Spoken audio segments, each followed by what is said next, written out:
Olá, nós estamos de volta para o penúltimo vídeo da nossa série História do Cristianismo. E hoje nós vamos tratar do quinto período da história da fé cristã, denominado pelos historiadores de Igreja Reformada. Esse período é um período curto, em relação aos períodos anteriores. Ele começa no ano de 1453 e vai até o ano de 1648. E como nós vimos nos vídeos anteriores, pelo menos nos dois últimos vídeos, foi a partir do ano de 313 que a igreja passou a se afastar gradativamente dos ensinos de Cristo e dos seus apóstolos, aderindo a outros ensinos estranhos àqueles presentes nas Escrituras. E uma das muitas práticas antibíblicas da igreja de então era a venda de indulgências, que nada mais era do que a comercialização do perdão divino. Olha só onde chegamos. Nesse tempo, eu me refiro ao ano de 1500, já havia muitas insatisfações em relação à igreja, mas eis a questão: quem se atreveria a se opor à igreja diante da Inquisição, diante da perseguição, do julgamento e até mesmo das punições que a igreja aplicava diante daqueles que ousavam levantar a voz contra suas doutrinas e seus ensinamentos? Bem, mesmo diante dessas ameaças, grandes homens de muita coragem ousaram levantar a voz, uma voz de protesto naquele momento. Destaque para João Wycliffe, na Inglaterra, João Hus, na Alemanha, e Jerônimo Savonarola, na Itália. Todos estes anteriores a Martinho Lutero. Todos esses considerados de pré-reformadores. João Hus e o Jerônimo Savonarola foram condenados à morte na fogueira, ou seja, pagaram um preço alto por sua ousadia, por sua postura de busca, de resgate à prática de fato dos princípios ensinados pelo Cristo. Bem, mesmo diante dessas vozes de protesto, o estupim da grande reforma só veio ocorrer no ano de 1517. Observe o contexto para o estupim, para a eclosão da reforma protestante. Nesse tempo, o Papa reinante era o Leão X.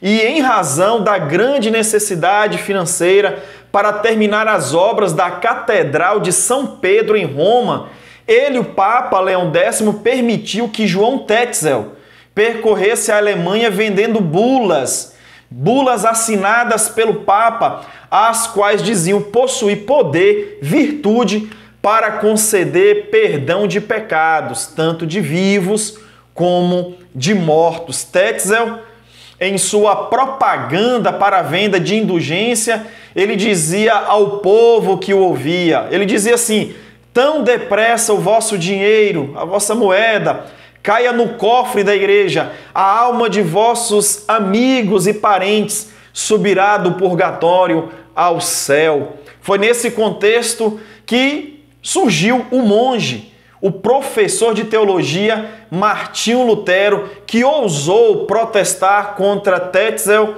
e a venda de indulgências. No dia 31 de outubro de 1517, olha só, 31 de outubro, estamos aí próximo de celebrar 506 anos da Reforma Protestante.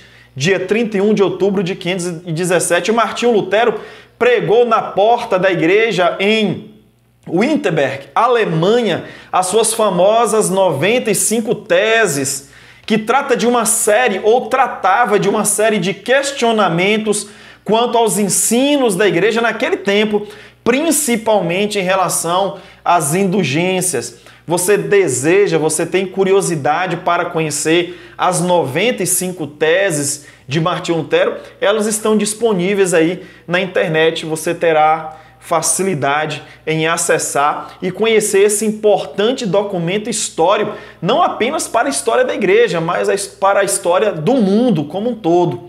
É importante dizer que quando Lutero fez isso, ele apenas cumpria um dos requisitos para o debate acadêmico, é isso mesmo. Quando Martinho Lutero colocou as 95 teses na porta da igreja de Wittenberg, ele apenas chamava os seus alunos para um momento de reflexão e debate em relação à venda de indulgências.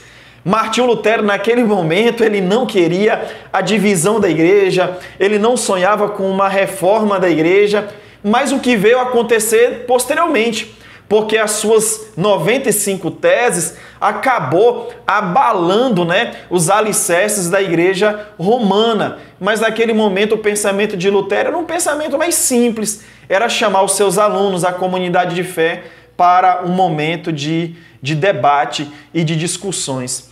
Depois dessa ação, a atitude de Lutero acabou desencadeando um movimento sem precedentes na história, intitulado de Reforma Protestante.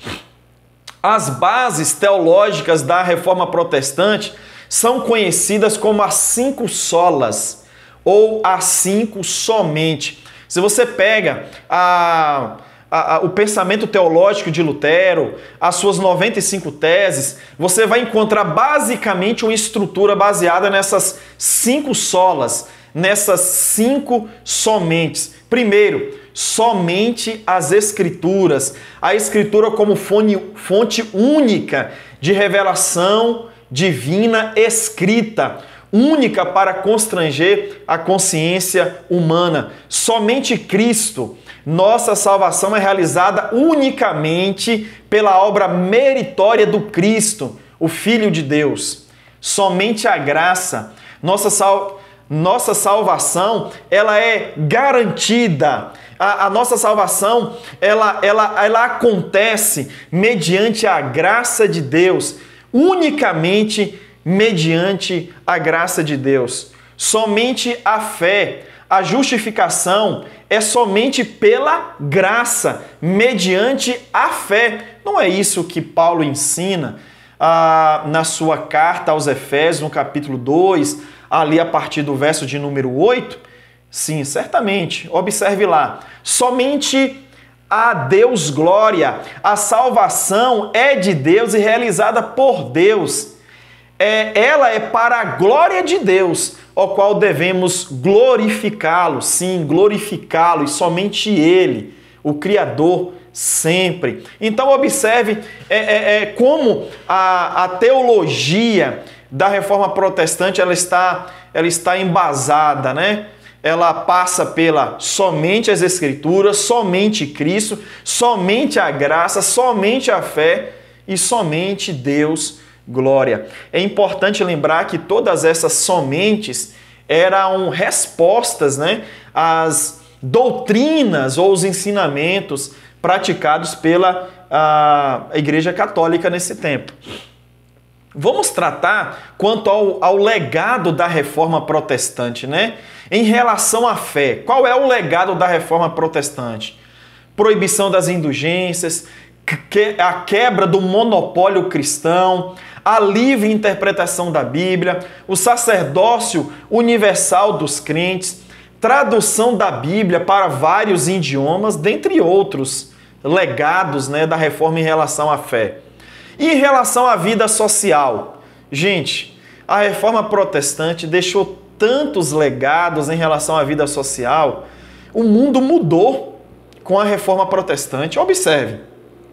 Separação da igreja e o Estado, democracia, a elevação do status da mulher, da criança também, a libertação de escravos, economia moderna, escolas públicas e o desenvolvimento de uma maior importância para com os marginalizados socialmente. De fato, a Reforma Protestante ela mudou o pensamento ocidental.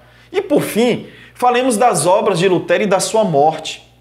Protegido pela monarquia alemã, que se simpatizava, né, pelas ideias de Lutero e que também já não suportava mais o jugo da igreja, Lutero desfrutou de paz. Ele foi protegido pela monarquia alemã e desfrutou de paz e tranquilidade para desenvolver sua teologia, para traduzir a Bíblia, né, a Bíblia para o idioma alemão. Olha que legado importantíssimo de Lutero. A gente pode ainda aqui citar os muitos artigos de Lutero, seus livros, a sua teologia, que foi ali melhor trazendo luz, né, ao pensamento cristão, ao resgate dos princípios do Cristo, né, e também dos ensinos apostólicos.